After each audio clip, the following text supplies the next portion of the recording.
Ating pumbalikan ang mga pangyayari kanina. Bandang alas 10 ng umaga, nagsimula ang pang-hostage ni dating Senior Inspector Ronaldo Mendoza sa 22 Hong Kong nationals at 3 Pinoy na sakay ng tourist bus sa May Quirino Grandstand sa Maynila. Bago mag-isang oras, pinawalan po ang 2 bihag. Ito sinundan pa ng pagpapakawala ng 6 pang mga bihag. Maghapon pong tinangkang kausapin ng negotiator na si Police Chief Inspector Romeo Salvador at Superintendent Orlando Yebra. At una pong napaulat na demand ni Mendoza ang pagbalik sa kanyang serbisyo kasunod ng kanyang pakakasibak dahil sa kasong robbery extortion.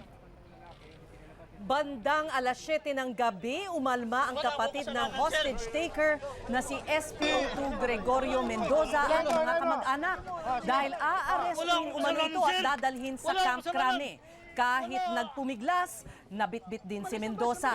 Makalipas ang ilang minuto, narinig ang 5 hanggang 6 na putok sa may bus. Maya-maya bahagyang umandar ang bus. Nakatakas ang driver at sinabing patay na lahat ang sakay ng bus.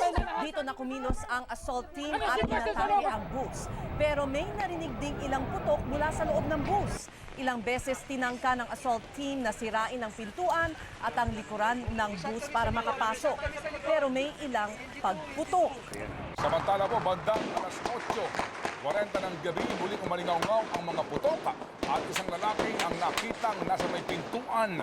Nakatungo ito pero hindi pa rin po batid kung ito nga ang hostage taker na si Mendoza. Isa-isa rin pong nakita ang paglabas ng ilang mga bihag sa loob mismo ng bus.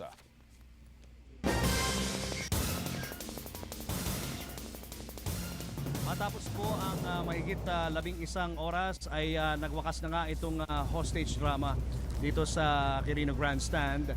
At sa atin pong mga impormasyon na nakalap ay may isang bata na kumpirmadong buhay. Pero mamaya ho, aalamin natin ang buong detalye po nitong pangyayari na ito. At itong ang hostage taker na si Ginoong Mendoza ay patay na po. So patuloy po kayong mag-aantabay dito sa ABS-CBN para sa ating mga update dito po sa hostage drama na naganap dito kanina lamang. At yan ang mabalita na kalap sa aming mas malawak na pagpapatrol. Kami ang inyong patrol ng Pilipino. Naglilingkod sa inyo saan man sa mundo.